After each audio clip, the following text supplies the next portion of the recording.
Welcome to Power of the Tribe podcast. I'm your host, John Connors. I'm also the founder and head instructor of Connors Martial Arts here in Norwood, Massachusetts. Come by to our academy, and we will help you develop yourself and make your life better. And I'm here with my co-host, Dan Robin. How you doing, Dan? I'm good, and that's a legit invitation to come in now, right? Let's break the big news. Yeah, that's it. So we're entering phase 3, so we're starting to open up July 6th. Yeah, today's July 3rd, 2020. Happy Independence Day Eve, Dan. Yeah, thanks. I know July 4th is a big day for you. You must be excited, right? Yeah, I like how all the fireworks go off and get my dogs barking. Right. I'm not a big fan of fireworks. Oh, yeah, no. It's interesting you say that Yeah. because neither am I. Yeah. And I get really negative reactions when I say it. People A are like, lot of people like them. Yeah. I don't know what that is. They're like, can you believe those fireworks? Man, Do you realize this technology is about 1,500 years old? That's what I said too. Let's go watch a wheel spin. You know what I mean? That's what Bizarre. I said too. Yeah. That's how I see it. It's like big booms and stuff. I'm like, boom. It's like it's a loud noise. I'm like, I mean, how much lower level do you get? It's like, I think the appreciation's like in the cerebellum. Like it's not even in the advanced part of the brain. It's in the reptilian brain. Yeah, it's like in the reptilian brain. You're like, it's a loud noise and a big colors. And Ooh. And they do that as a group too. Yeah. Ooh. Yeah. yeah, it's like a 2-year-old with, I'm just not a big fireworks guy. And then you're looking up, you get a crick in your neck because you get your head bent back. It's the And you're dumbest thing and then the possible. traffic, if you go to like a public one. You get away from them to start, then you get away from the finish. I'm always like, they have a big crescendo. Oh, that was great. All right, let's go. Oh, no. There's another. Oh, okay. Yeah. And for the record, because I know there might be people out there like, oh, you're just cranky old guys now. And I'm Well, like, there's truth to that. But I always was cranky about the fireworks. Yeah. I just want to say when I was like young, I wasn't like, oh, let's go to the fire. I felt the same way. I was like, it's fine. It's not like I sit there going, I hate this. It's just sort of like, I don't know. Some dogs are very sensitive to it as well, right? And then when I was younger, my kids were babies. The neighbors would set them off, and then it would be like the dogs would bark, and the babies start crying, and I'd just be like, oh, I hate this holiday, And now I'm not the only one. I think a lot of cities are being plagued with fireworks, right? Like they're just going off. Yeah, weird, right? I heard that about New York. I don't know why. Like that. Yeah. Like there's just being like all night fireworks have been going off the last 2 weeks. Oh my God, If you have a job in the morning, it's maddening. that'd be awful. Yeah. That said, happy 4th. Happy 4th. And the gym's reopening, but there's rules, right? You have to sign up. Like you have to reserve a your spot. Yeah, that's it. But I you know what? I don't even want to get into it too much. Okay. Yeah. We're reaching out to our members, letting them know what they have to do. And I'm so excited to everyone get will back. find out. Everyone will figure it out. Yeah. You'll all figure it out if you want to do it. Can't wait to see everybody again and start working with them. So super happy about it. Meanwhile, Dan, I read a new book recently. A new book. A new book. This one's called The Mindful Athlete: Secrets to Pure Performance. I'm gonna hold it up. I gotta hold it up high enough so they can see it. By George Mumford. I really like this book, Dan. And it looks like a foreword by Phil Jackson. Phil Jackson. So you know what that tells you?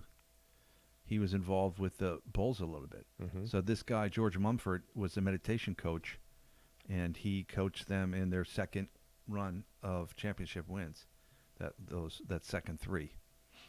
And a meditation coach. Yeah, it's tough. We've talked about this before. When you use words like meditation, so many people have preconceptions that some of them just shut off. They don't even want to hear you. Yeah, and I was one of those people too. Yeah? So I have those roots of like eye rolling. And like when I hear anything like that. And I even feel the tug of it now. Yeah. But I said sometime, I don't know, 5-10 years ago. So pretty late, like 5-10 years ago, puts me older than a lot of listeners still, right? But like I still, late, I came to that realization, like calm down and like listen to it. And like some of it's, you can filter out stuff you don't believe in. Right. And there's still stuff you might think. I mean, sitting there calmly taking breaths for a few minutes a day is not magic. It's not some hippie sort of like, that's just reasonable. that could help you. Right. Well, I suspect when you work with championship athletes like Michael Jordan, Kobe Bryant, and those type of performers, it just starts to give it real credibility. Like, wow, there's something to this. It's something practical, right? That's the great thing about that. It's not some esoteric, highly subjective thing, some guy with the... Right. So you're saying, like, if you're rolling your eyes at it, helping you, it's like, well, Michael Jordan didn't roll his eyes at it. Right. Kobe didn't roll his eyes Right. at it. So It's probably something to it. Yeah. On the flip side, I would also say for Phil Jackson suffers from the same thing where it's like rules for that will help your performance. It's like 1, meditation, 2, have Michael Jordan or Kobe Bryant on your team. Sort It's a good start. Like there's that criticism of like, well, you can give a lot of advice and then have one of those guys on your team and you're going to do well anyway. I totally agree with you, Dan. You know what I see a parallel with strength and conditioning coaches and MMA champions. You don't hear about them as much right now, but there was a while there where some guy would become champion and they go, here's a strength and conditioning coach. He's figured it all out. And he has a whole new approach. And that guy would get a little fame, and then his athlete would either lose or they find out he's on anabolics or something, right? And that's right. There used to be like I'm going to say 10 years ago, and like 10 to 15 years ago, there'd be the strength and conditioning guy of the moment. Right? Like I think it's even more recent than that, Dan. It might even be up to 5 years ago, maybe. Because I feel like it's faded out a little. Like I don't feel like there's current strength and conditioning. The last guy I heard was who was the guy that was the 135 champ, and then he lost to Cejudo when he went down to 25. Blonde-haired wrestler. TJ Dillashaw. So he had a guy who was getting some traction about being, they have a new scientific way to do it. I think he might have been on Rogan's, and then Dillashaw was juiced. I think Dillashaw was doing EPO even. Yeah. So you know what that is, right? So EPO gives you extra red blood cells. So a lot of the cyclists and the Tour de France use it. That's Lance Armstrong, right? They use that and other things. Yeah. But, I guess it gives you an immediate, huge conditioning advantage. So well, imagine that. Imagine being able to affect your fatigue, or half your fatigue that in MMA that would, well, in anything, but in MMA in particular. Those of us who even rolled, you can imagine not having that fatigue. It would be tremendous. Yeah, not gasping for oxygen. Yeah. You have plenty of oxygen. But it's a very dangerous drug. I think a number of cyclists have died by stroke. Your blood gets extra viscous, so when they go to sleep, they could go to bed and not wake up, Horrifying. Yeah. Or maybe they had cardiac arrest. I'm not sure how they died, but yeah. So how can you tell? Is it correlation or causation? And he might have been a good strength and conditioning guy, right? He might have been. But I vaguely remember him on Rogan, I think, and they couldn't clearly explain in simple terms their approach, their philosophy. So I'm always suspect when somebody can't explain it in simple terms what they're doing, right? You should be able to, right? Yeah, it shouldn't be tough. Yeah. But at any rate, the meditation comes with baggage, but there's something to it. And this book does a good job. Like anytime you even use the traditional words that are used in Buddhism, some people start to shut off and go to sleep as well, right? But I guess that's why it's really great when you have proven athletes, because in the NBA, is there anything more competitive than the NBA? I mean, or more... You mean competitive in terms of difficulty to succeed? Yeah, and it's a pure meritocracy. It's like the NFL is like that too. But the NBA, I guess, has fewer people. So in a way, it's more competitive, right? They just want to win. So many kids, you just picture across the nation and now across the world wanting to play in the NBA, like growing up wanting to play in the NBA. Yeah. I thought of that in terms of the difficulty of... So let me back up 1 second. Like I was watching a documentary about an Olympic fencer. Okay. Right? And the reason... I'm just starting to check out. That's another word that's loaded with something in me. Fencing. I'm like... Yeah, well, I'm not going to talk about fencing. Cut to 30 minutes from now. I'm like, and the rapé, but like, what struck me, first of all, a side point, what struck me about the fencer is that he said he talked about why he got to the Olympics. As like, generally it's, as you might imagine, it's sort of like a sport for richer people, or like, because who does it? And he wasn't. And this guy from a U.S. fencer went to the Olympics, and he was asked what separated him from everyone else. And he said he had a fascination with excellence. And like, he was fascinated with the nuances of getting better and learning more and more about fencing and the technique. Yeah. And first of all, that phrase struck me, as some of the people, you included, Rory included, a bunch of other people included, that I would describe your approach to jiu-jitsu, right? You're like really fascinated or very, very interested in getting to be excellent, right? Like, how do I get to be excellent? And it drives you, right? You're like, I'm really interested in it. I think if you don't have that, it would be extremely difficult to get to a very high level if you're not. I think it might be impossible, yeah. But anyway, so what I was thinking about the fencer is him learning those techniques is probably really, really critical, because he's probably not going up against like world-class athletes, right? I'm sure the top level guys are very quick, or whatever they have. In the sport of fencing? Yeah, in the sport of fencing. Yeah, the best athletes, you're saying, are playing football and baseball. Yeah, so that's how basketball. I'm going to come back to it. I'm like, in fencing, like, it's all probably technique and like a little bit of inborn skill.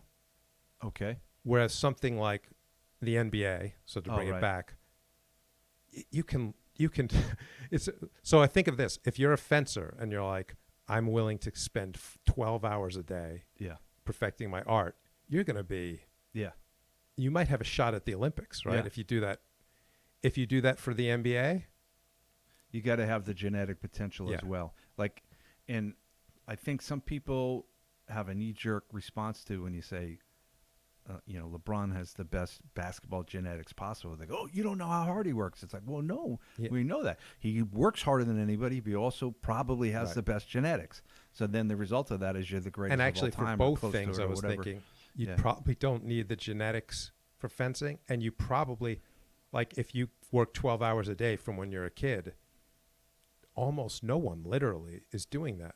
In basketball, and this is what made me think of it, back to this is how this all started.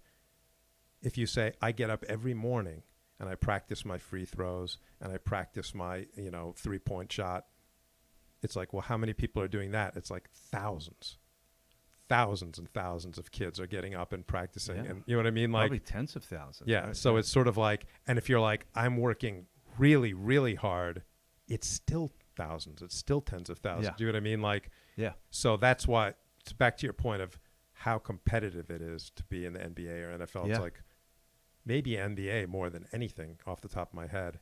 It's maybe how many people are trying it and how much. Oh, how few the spots are. How few the spots are. And the payoff is so gigantic that, everybody's essentially doing everything they can do to be the best. You have to beat out thousands of people that are gifted and working hard. Yeah. And you have to beat them all out. Yeah. Yeah, it's tough.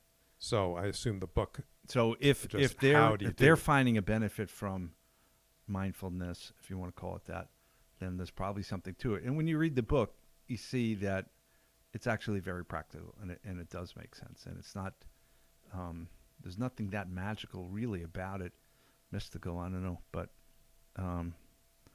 very cool book. The guy George Mumford is from Dorchester, Mass. I think, really? Yeah, I think he's a little older than me. I'm guessing he might be 5 to 10 years older than me, but very interesting guy. Struggled himself with addiction, and then found himself meditating, become a meditator. He worked with Jon Kabat-Zinn, who's like the father of meditation, I think, for the United States at least, And he's worked in prisons and all over the place, bringing this mindfulness. So that's interesting. So he's not a pure sports guy. No, but I don't know how he got into sports, but somehow he got into it. Maybe just through Phil Jackson. I don't know. Yeah, I think it explains it in here. Yeah, there was some other 6 degrees of separation. He might have been helping somebody, and they mentioned the Phil Jackson, and then he was off and running. But I got so many good things from this book, Dan. I just wanted to see if I could get through some of these points today. One of them is it's not even part of the book. It's like in the beginning of the book, but he brings up this kind of phrase. I call it optimal pace. So, we're obsessed with things being fast and easy, 7-minute abs, 6 weeks to a perfect physique or something like this. And that's usually not the best approach, I heard this woman, I think she was on Rogan, who won some endurance race. I don't know if you know who I'm talking about. It was like one of these absurdly long, 150 miles in the desert mountain runs or something. Impossible. And she beat everybody. And it's a co-ed race, and she just crushed the competition. And she said, yeah, it wasn't that hard or something like that. And what I gather from what she's saying is she found the perfect pace for herself that was optimal. You know what I mean? Like if she tried to go faster than she did, she probably wouldn't have finished. And if she went slower, somebody would have beat her. You know what I mean? And that's a subjective concept, but I find it helpful. So, when I train my jiu-jitsu, I'm trying to get better all the time, and I'm fascinated, like you said. What did you say? Fascinated with what? Excellence. Fascinated with excellence. So what's cool about that, and it comes to sort of being Zen, is that there's almost a letting go of the self and the ego, and you're looking at the technique or the excellence itself. So when somebody's fascinated with excellence like that, they're driven. So they're driven like somebody who's very egoistic or, in their ego, but they're not fascinated about themselves so much. They're fascinated about this thing. So they have the drive and the sort of impersonal fascination is a perfect combination, Right. And we've mentioned on here a number of times how it eases the pain of like a bad day, right? Like if you're just having bad rolls or not performing well, right? It's just in service of what is happening. Like why is that happening? Yeah. As opposed to like, I suck and all that kind of, you're just not even thinking on those lines, right? Like exactly. Yeah. You're actually protecting yourself from that type of spin. And that is so counterproductive. I just today was giving a private lesson to two guys. And one of the guys, so what they're doing is they're doing some jiu-jitsu and something happens and the result, somebody passes the guard or somebody gets swept. And then I stop them and I say to the guy, what just happened? And I want them now to use sort of their prefrontal cortex to look back at the action and analyze it and deconstruct it. I think that's a very important and really useful skill that you have to develop. It takes time to develop. And he said something like, well, I did a pathetic attempt at a guillotine or something. Right. And I'm like, yeah, see that right there? That doesn't help you at all. Like you're characterizing something as pathetic and they're implying that I'm pathetic because I did this pathetic thing. And to what we're talking about, it should be more like what was wrong with the guillotine, right? Yeah, like why was it pathetic? It's pathetic. And pathetic is too emotionally laden word. It's like maybe it was an ineffective guillotine attempt. Why was it ineffective? Well, I didn't, whatever the hell it is, I didn't encircle the neck enough or whatever the hell. His head was too high. It would have been better to not make that attempt, but whatever it is. But when you say pathetic, it almost blinds you from the technical aspects of why it didn't work. You know what I mean? The implication is it's pathetic because I didn't try hard enough or something like this. Right. And because it's just bad. Yeah. And you're not even thinking about the technical aspects. So it's just a double lose when you approach things that way. But when you're fascinated about excellence, that's all you think about is the technique, And then you start finding it everywhere. My son and I are constantly sending each other these little jiu-jitsu videos, and there'll be some element in there that we were thinking about or, oh, right. And it's like a tiny little puzzle piece that fits into our puzzle of jiu-jitsu. And, it's a great way to do anything, I think. That kind of impersonal fascination just allows you to get technically better. And when you're getting technically better, I mean, that's the way to go, right? Yeah. Like I tell my son, we want to win, have him win tournaments, or when I compete, I want to win. but we want to win because we're technically better than the competitors. You know what I mean? We don't want to win because, Adrian did. We just tried harder or whatever. And here's the thing. I think when you're fascinated with excellence, fascinated with technique and always improving your technique, you have a capacity to try hard. Like, you don't have to dig deep because it's just easier. I don't know, man. Very interesting. And optimal pace goes along with that. So I want to get better, and to get excellent takes a little time, Yeah, and I think everyone knows, just for actual rolling on the mat, everyone knows that's been doing jiu-jitsu for any amount of time that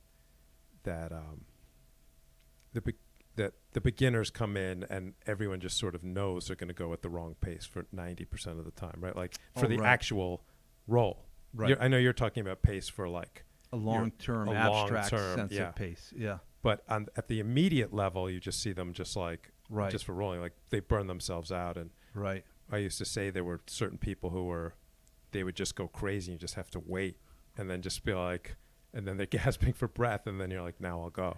I had an anecdote I think I told you about where this student was trying to pass another student's guard, and he was just going berserk. He was all in. And after like 2 minutes, not only was he panting, he was audibly wheezing. Like, let me tell you, if you're audibly wheezing while you're doing jiu-jitsu, you're doing it wrong. Right. Yeah, it's not good, not healthy. And then, so I stopped him, and he could even, he was about to pass out. And I said, so when you finally pass his guard, what are you going to do? Yeah. You're going to be lying on top of him, and you feel like you're going to die. Yeah. So, and of course you always want to try hard, but you're right, there is the proper pace. And I've said before, for our own, probably a lot of us know who this is, Jesse Gutierrez, way back in Dedham. Oh, yeah. When he was just a young kid coming in. Mm-hmm. And he would go crazy, and if people knew at that point, it was like, just wait. And then he'll like if you're holding him down, he'd be flailing like crazy, and then you wait, and then he'd be exhausted. And then I remember there was just some point where it was like, he's not getting tired. Like, his jiu-jitsu got better and his conditioning got better. We need a new plan, like, Dan. Yeah, there goes that plan. Like, he's not stopping. And that was, and now he's he's 5 times better than that now. So it doesn't even apply. Awesome. Yeah, but I'm just talking about back in Dedham. I remember that with Jesse, where that one moment of like, he's not getting tired. This is going to be a big problem. And more in the long term, Dan, I think if you have that concept of optimal pace, then you're going to have great days and you're going to have lousy days and you're going to have good days. So you don't feel the bad days as much, Right. And a bad day for me would be, I didn't really learn that much today. That's a bad day, But you're like, I'll just get back at it tomorrow. Try to learn something tomorrow. We always emphasize you have to keep on this. Like, you're on this podcast saying this message, but I'm sure you could fall victim to it too. You could feel bad about a roller. You know what I mean? Like, absolutely, Dan. Not talking from some kind of like above it all. It's sort of it's a daily struggle for sure. Yeah. I also know what else I struggle with is my own frustration. So if I'm not getting the result that I want in a roll, and I start feeling a little frustrated, I don't want to spend too much energy experiencing that emotion and too much time, distracted from the moment in the jiu-jitsu. Does that make sense? Yeah. Like I was coaching these guys once, and they were evenly matched, and one guy's trying to pass, and he finally passes the guy, and the guy kind of made a little bit of a mistake who got passed, and he goes, darn it. And he like literally turned his gaze away from what was happening and like looked off into the abyss and said that. And then the guy got even further ahead of him, and he's a great guy. And I think that frustration, that expression of frustration is a totally normal and typical one. And in many areas of our life, we don't pay a huge penalty for that. Like if you're in an office environment, you're sitting at your desk and you make some mistake. Oh, damn, I got to stop doing that. And then you edit the email before that's fine, But when you're in something like jiu-jitsu where you really want to remain in the moment as much as possible, those experiences and expressions of frustration probably aren't serving you that much. Yeah, all athletics, I'd say, right? For Yeah. basketball, right? You can't Right. miss the shot and be like, oh, stare up at the. As a fast break Yeah. flies by you down the court. Yeah. Yeah. So I'm working on that. I'm trying to shrink my moments of frustration down smaller and make them shorter. And I think there is I think there's value in all emotions. It's just if we indulge them too much, it starts to work against us, right? Yeah, and step one is to even realize that you don't want to spend time being frustrated, right? Like, because I throw, if you're not thinking about that at all, you'll just sit there being frustrated. You're not even trying, or you're not aware of the fact that you should try to lessen that time, right? Right. And, if you don't get the result you want, it's perfectly natural to feel frustrated. That's the natural emotional response to that. But if we can transition from frustration into curiosity, like, well, why the hell didn't that work? You know what I mean? That's where we want to get to as quickly as possible, I think, So that's optimal pace. So now here's my next note is, he mentioned this. I always loved this concept. You ever hear what Michelangelo said about, I think he specifically asked about carving his David statue. He said, how did you do that? So it's like one of the most famous statues in the world, if not the most famous. But I don't remember. I think I've heard the quote, but I don't remember what it was. It was something like, I saw David in the marble, and I just took away all the stone until it was there. I just removed what wasn't supposed to be there, Right. And it's kind of a cool quote. And then, I mangled it, but you get the idea. And Bruce Lee has that idea of like, keep what works and discard the rest. You know what I mean? So it's this concept of like getting rid of what's not necessary, I think is pretty interesting. And applies to so much in life, right?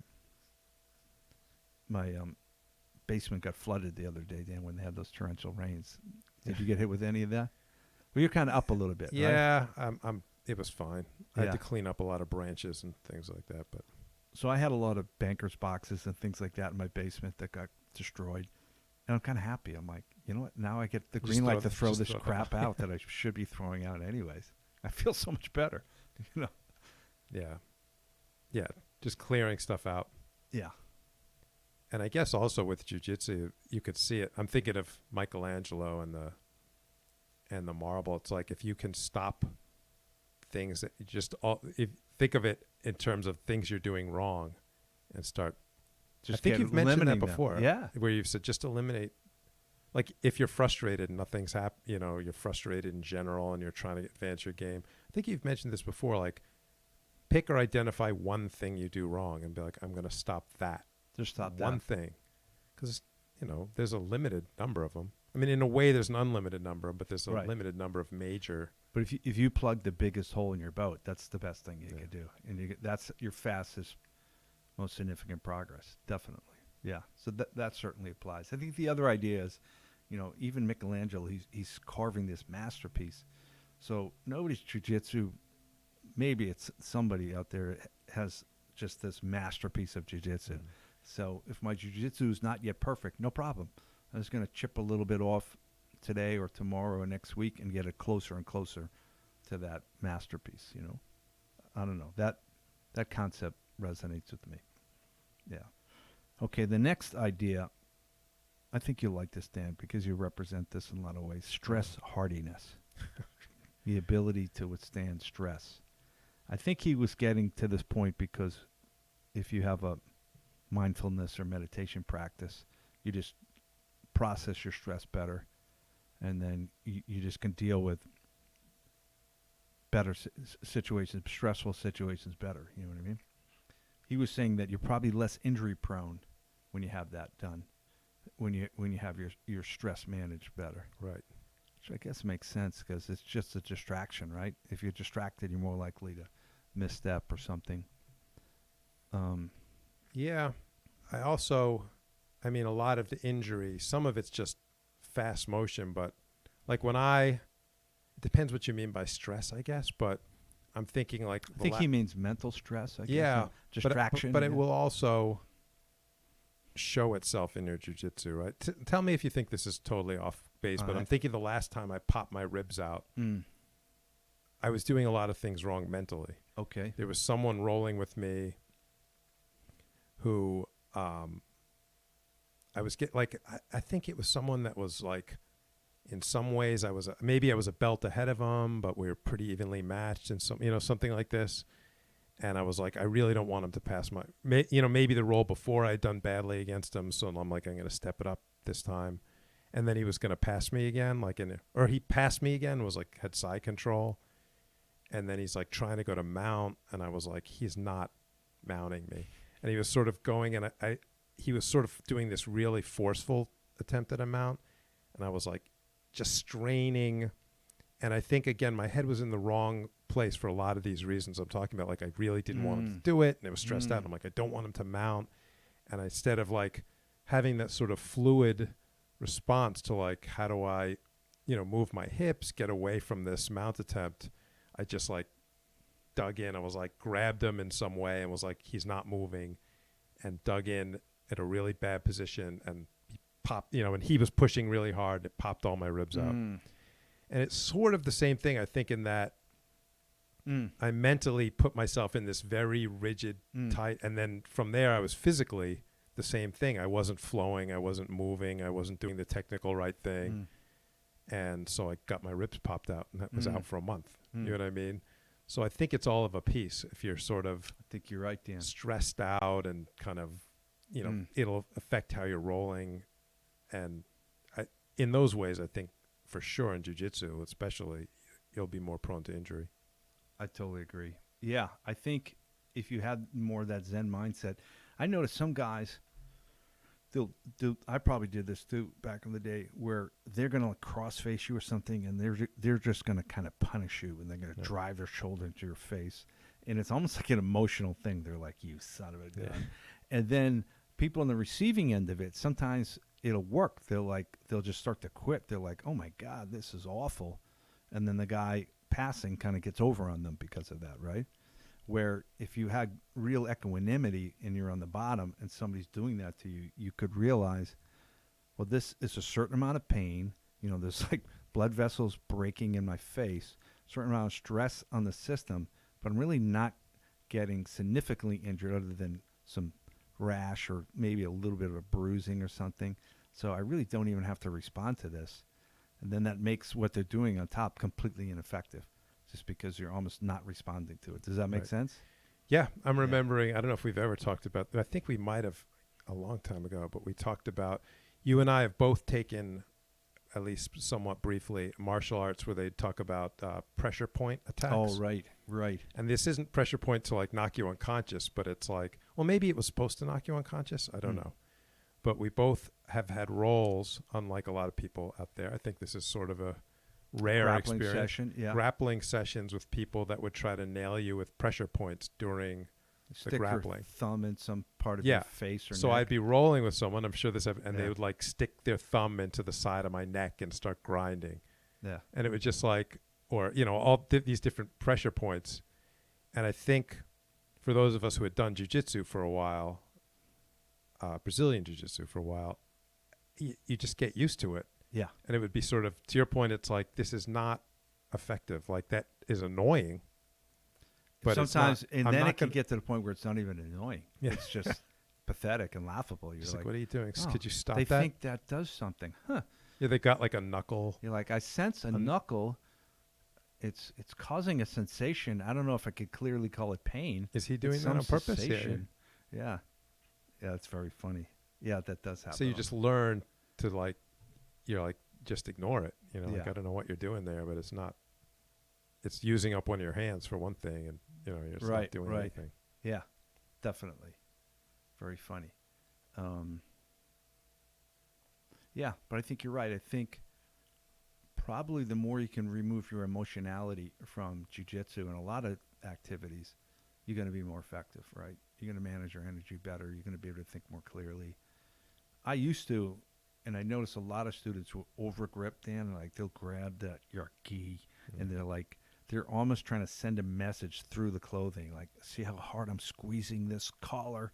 not even choking you down. I mean, Yeah. just like one, and it doesn't. It's not effective. You tire yourself out. You know what I mean? Yeah. Very interesting. Yeah, I think the more I can remove that from my game, the more effective I'm going to be.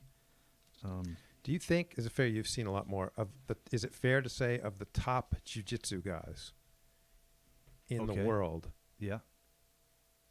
do you see a lot of rolling with emotion? I feel like you do not. I feel like you don't see them coming to the mat like, come on, and like attacking. You know what I mean? Like, I agree, Dan. I think you Yeah. see more with the top guys. You see more, More they might have emotion after or even before the match, but rolling, it can be quick and a lot of energy, but you don't see a lot of like anger or, things you might see in other sports, right? You see more, you almost have to control that, right? I think it's very technical. I think there are some guys that come across as overtly aggressive. You know what I mean? But the best technicians win all the time. Yeah, a lot of guys who win multiple championships are almost nerdy about it. You know what I mean? Where they Right. don't seem like they're showing any aggression, but they're super effective. Yeah. So I think you're right. Definitely, there are some guys that are known for like there's a guy. Hulk Barbosa, Lucas Barbosa, his nickname's the Hulk, so that gives you an impression of how he might approach it. But if you really look at what he's doing, he's pretty technical. You know what I mean? It's almost Right. just a nickname. You know what I mean? But he has a style where, for the most part, he wants to get on top and kind of pass your guard and smash you and control Right, you. and in boxing or MMA, you hear all the time, you see guys that are like, I'm trying to make him mad. So his technique will go down, basically. Like I want him to be mad, so he'll come flying at me and I'll have superior like that guy, technique and Dan, I'll catch him. that Tyson Fury. Yeah. He's a marvel to me. Like the way he can talk and shit talk, and then I'm not an expert in boxing, but he seems to be very effective boxing as well, right? And he just destroyed Deonte Wilder the last fight. I was so surprised. Their first fight was a draw, and Tyson got leveled in the last round and bounced back, but he just seemed to figure him out in the second fight. Him. But it seemed like that too, like he was kind of managing his energy at the same time getting the other guy exhausted. Wasn't there some controversy? He was blaming the suit that he wore up into the ring. Yeah. Deontay Wilder said he wore this very ornate suit, and he said it was very heavy. He was like it was 40 pounds or something. And it wore his legs out or something. It wore him. So what do you think happened? Do you have any thoughts on that? Well, I think that's probably ridiculous. Yeah. And say it did happen, like that would still be on you, right? Like you're the one who wore the stupid suit. Yeah. So. But I don't believe it. I mean, maybe it was more of an issue that he just got him in a place, either emotionally and or physically, that he got him to exhaust himself. That's kind of what happened, right? He got exhausted. Well, again, it's technique. We always talk about technique. Yeah. And these guys are so big now, Dan, too, right? And his technique was too hard. He couldn't figure it out. Wilder couldn't figure it out. Yeah. He was picking him apart. And they're both like 6'7", 6'8", or something, right? They're just gigantic they're huge, people, yeah. right? So cool. I don't know. All right, so the fifth point, he came up with this acronym, the author, George Mumford, AOF. You know what that stands for? I think you're going to like this, Dan. Always? I can't guess it. Ass on fire. Huh. And you need ass on fire is required for change. I think that's a little bit of a theme we have here. Like ass on fire. Like you need to be sufficiently motivated. So I think he started talking about it from the point where he was a drug addict, and I think his marriage fell apart, and is struggling with his job, and he just had to get to a place. Literally set his ass on fire. He literally set his own ass on fire. Yeah. No, but he's like, I have to make a change, and I think we talk about that on this podcast a lot, right? Where change requires energy, and often it's painful. Change your behaviors for the long term, right? So it's certainly harder to do if you don't have. We've talked about this before, Yeah. like the motivation. You're like, well, the I compelling don't really need to. reason, right? Yeah, compelling reason. If your ass is on fire, that's compelling, right? You're going to get up and do something. But when you're living a relatively easy American life, it must be really hard. to to make go into a change. gym and wrestle with people or get punched, it's not, you can be like, why don't I just not do that? Right? Or I could not do that. Yeah. Yeah, definitely. Is there some way you can get your ass on fire? Yeah, there should be, right? Motivate Yeah. yourself. It's so tricky. How's your weight? Your weight's down.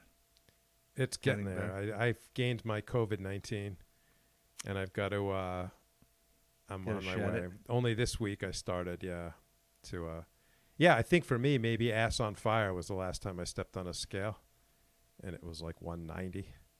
And I was like, oh Oh, man. my God. If you remember, I got below 170 at one point, like just for like a day. You but- were at 170, Dan? Or 169.6? I got or one something? weigh-in, At what? 169 point something. Good for you. And it was man. probably not even 24 hours I was at that weight, but Right. I touched it. Nice. So that's a lot more weight. Like You don't look that different. yeah, I know. That's Yeah. the one thing I was Yeah. saying, but legit walking around, it was like 170. 2. Walk 1. for most of the time. No, most of the time I was more like 175, 176, 177. Feel good at that weight. Yeah, that Yeah. was fine. Yeah. And then so I'm legit up. I've got 10 pounds to lose. Legit 10 easy. I got a little crazy, and then I lost 5 quick pounds, and I realized I'm lucky because I live just with my son, so I can engineer my immediate environment completely, where just don't have anything in there but meats Yeah. and vegetables. So this or was my whatever. first week of doing that. Of like, well, again, I do it differently where I have all this crap food around, and I like test my, I'll be like, let me have it there, and I just refuse to touch it. That's pretty impressive. I don't know. I like it better that way. I think most people can't do it that way, right? Yeah, I don't know. It's a totally different. I was talking to my wife about it. And Yeah? so I ran today. And it was, my cardio was horrible. Okay. And I was like, it's this thing I've talked about here. I was like berating myself, like, Yep. can't believe that, like, You slovenly yeah, piece of... you piece of crap. You can't run 3 miles without, like. That's where you do express that emotional frustration. It's Yeah, disgust I was with just, yourself. I was just disgusted and about my performance. Yeah. And my wife was sort of like, well, you know what? Like, you should just be proud of yourself for getting out there and, for running. And I was like, nah, it doesn't work for me. Like, I was just like, I can't do, like, she has like almost the opposite approach of like, she wants to hear good things, and support and encouragement. And I think a lot of people, if not probably maybe most people, I don't know, want that side of like support and encouragement. And I work better with insults. I don't know what I mean. Like, don't get me wrong. I don't really want other people to insult me. I think most people need pressure to do the hard thing, right? If you don't have pressure, if you have someone going, nice job, that's just not enough to cut it, right? Right. You need the pressure of being disgusted with yourself to get out there and do it. Well, I like to put right? it on myself, right? Yeah. So let me ask that as a coach. Yeah. It's that balance, right? You have to put pressure, but people will quit, right? If you're like, you suck and like berating them, they're going to be like, you need to give them positive feedback, probably more so than applying pressure. It has to be some balance, right? Like, That's interesting, Dan. you probably don't think directly about it, but I'm sure you're doing both things. I do. Yeah, I definitely do. Yeah. I mean, here's the thing. If you're always telling everybody how wonderful they are, you can lose all credibility and people just shut you off. So I try to be as very accurate as I can objectively. And then I think I maintain my credibility with all the students. And, well, the main part of coaching isn't even this, right? It's actually instructing them, right? It's actually telling them what they did wrong or what they need to do. well, the other thing, Dan, is motivation's a separate what I'm thing. trying to do in my coaching now is to depersonalize everything. Like, let's get our headspace into a technical place, not like you got to do more or you're terrific. You try so hard. It's like, I'm trying not to address that much. Their Right. own personal qualities. It's Back just to what like- we were saying before, you're like, here's what you did right, here's what you did wrong. Yeah. Yeah. And then what I think I have been doing is like I give a nod to them, to what they are doing right. I'm like, yeah, I'll point out, okay, you did this really well, you did that really well, you got them in your close guard, you got good sleeve control, and here's where it didn't go well. You know what I mean? So, yeah. So you got to find that right balance. That's it. You got to compliment them, but not over compliment them for sure. You know, and we're strange social animals. If you're complimenting everybody all the time, they almost lose respect for you. Like your status sort of drops or something. You know? Yeah. Yeah.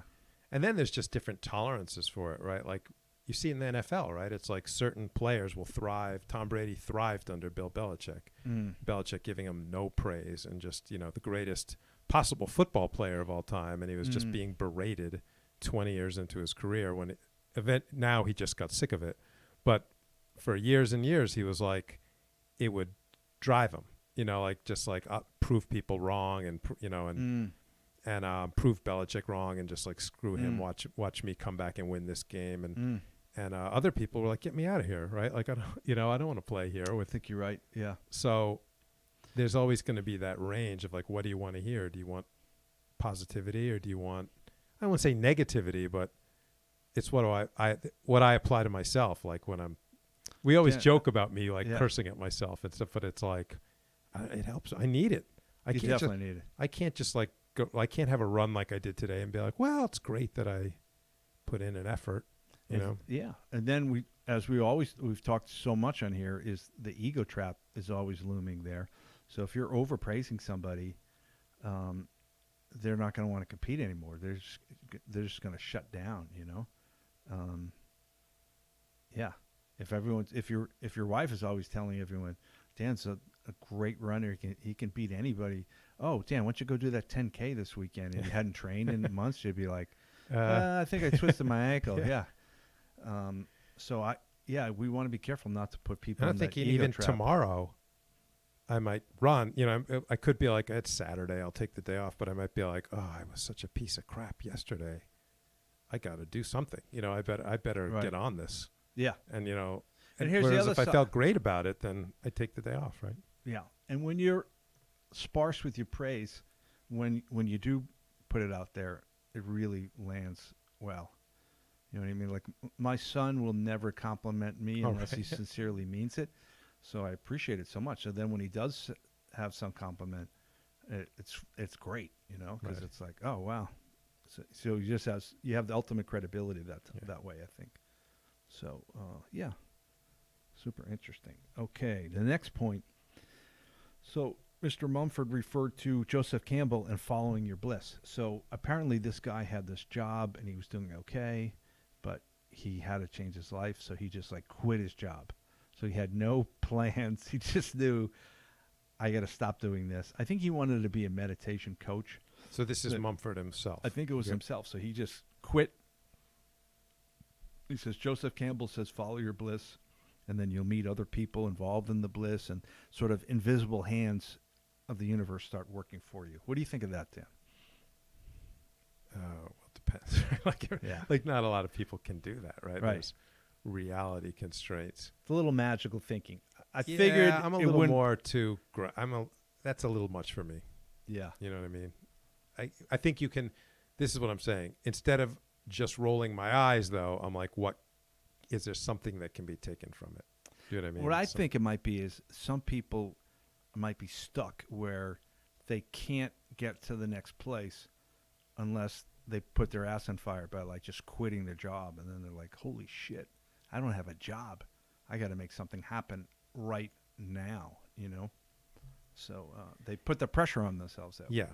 The only thing is, and I think we might have talked about this probably not on the podcast, but I think so many people like billionaires and all these kind of guys have this stories about quitting their jobs and just going for it. And they're the ones who write the books. Right. So there's sort of this false sort of idea. Survivorship bias? This idea. Yeah. Right. This idea of like, why did everyone quit their job and then you'll all be billionaires, like, and it's sort of like, no, you're hearing from the ones who made it. Yeah. There's a reason we don't all quit our jobs because, it can go wrong for you, and then you don't really have much of a book to write. Right. There might have been, for each success story, there might have been 1,000 who are homeless right now or something. Right. Yeah. That said, so what can you take from follow your bliss?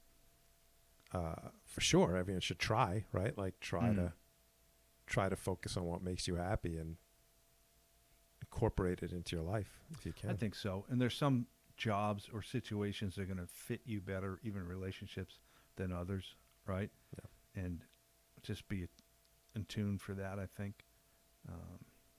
Not always the job with the most money is the best move, right? Right.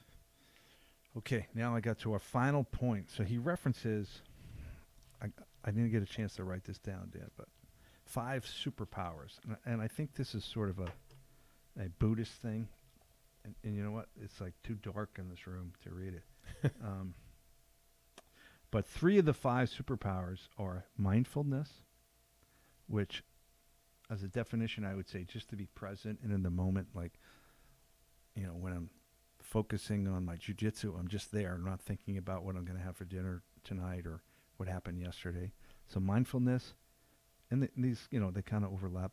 Concentration and insight, or he calls them 5 superpowers. And I think what caught my attention about this is those are 3 qualities that you can develop just with jiu-jitsu. Because when you're doing really good jiu-jitsu, you're just in the moment, you're present. And concentration, like I have to concentrate on the technique. I can't be self-conscious, that's not going to work for me. And then the insight is sort of like, the way I look at insight is looking back on my sparring session and trying to learn from it, there was, I got swept or I swept him, what can I learn from that? So it really made me think about how wonderful jiu-jitsu is it's almost a framework to do a lot of this sort of mindfulness and a practice like this. And I also think it's worth focusing on trying to do those things in jiu-jitsu. So I'll say for myself, I know for sure. So just take concentration, right? There'd be times when I'd be in class and say, for example, like Marcelo would be like, so, and he'd start calling people like, so what do you do next? What's the next step? And I'd be sitting there like, oh crap, I was completely like, I barely even remember where I am. Like, just like somewhere. I was on a beach somewhere, and I'm like, if he points at me, this is going to be awkward. As I'm like, what are we talking about? And I was like, I felt, I was like, I really need to focus. You know what I mean? Like, so like anything we say, like you can, step 1 is to go into a class thinking I need to focus. I can't let me try not to let my mind wander. It might still wander, but like, let me at least try to focus on that, to not let my mind wander. And to that point, Dan, whenever I do a focusing exercise, like we're going to spend 2 minutes and just focus on our breath, it's actually about the refocusing, because your mind will always wander. Right. So it's like I'm following my breath, and then I hear something, and I'm like, and then I got to pull it back to the breath. Right. So it's really all about the refocusing, not the focusing. But and then insight is another mistake. I definitely am someone who'd maybe have a bad roll and be like, I suck, and like just leave the, that's not an insight. Maybe that's an accurate insight. But it was just like, say it was the last roll of the day or something, and I'd just be like, oh my God, what a day. I was horrible. And like just get in the car, and I did not do what we keep saying to be like, what was horrible? Like why did he pass me? How did I get tapped? How did he, like whatever it is, I just, if you storm out like, man, what a horrible day. And you don't learn, right? You don't step back and go, what did I do? Why was it a bad day? What went wrong? Definitely. And so again, step 1 is to at least try, think at the end of class, what happened today. I don't know if I mentioned this to you before. This sounds a little hokey, but I am viewing my jiu-jitsu practice more and more as a spiritual practice. And I'm a little reluctant to say that word because, I'm not a religious person. Yeah. I'm not a Reiki master type guy, but I mean it in the sense that, I come and it's difficult, and I essentially want to come to training try my earnest best, try to develop myself and improve, but at the same time, other people are improving faster, and I'm getting older. So all of these people are going to be passing me, or they're already past me. But the practice is to not let that bother you and not try to like maneuver through that. You know what I mean? By like going, oh, I'm not going to train with that guy anymore. I'm just going to train with this guy. Or go, let's just train light. Like take all these reasons to sort of shy away from the competition part of it, where it's just hard. And now you're not winning. You know what I mean? Right. It's always easy when you're winning, right? It's when you're not winning when all this stuff gets really hard, right? So that's the practice for me, to go in, put in an earnest effort, you know what I mean? To not just like mail it in where like, so then I could go and say, yeah, I'm going to give my hardest effort, and then let the guy like give 80, 90%, and then whatever. You get the worst side of it and you tap, and then you can rationalize it later by, well, I wasn't trying 100%. Right. So to try 100% and not get the result you want, but to deal with that appropriately, that's sort of the practice. And it's big in life as well, right? Yeah, because definitely. life, sometimes you try as hard as you can. It can be a relationship or something totally different than jiu-jitsu, and you can try, and sometimes it just doesn't work. It doesn't work, yeah. But you can develop yourself, and you can learn, you can gain insight. But the same idea. Do you gain insight? Do you look back and say, what happened? What went wrong? And not repeat it? Exactly. That's it, Dan. We ended this podcast on a pretty deep note. I know. I had another point, and I'm like, I'm not going to say it because that was a good ending point. I don't want to do the lesser point. I kind of look at you as my spiritual leader. I don't know. Okay. Well, I have some more advice for when we get to the bar. All right. Well, excited to have the Academy reopening. I can't wait to see all the students. Thank you to all our listeners. Please subscribe to our YouTube channel and everywhere else if you can. And can't wait to see you guys soon. Take care.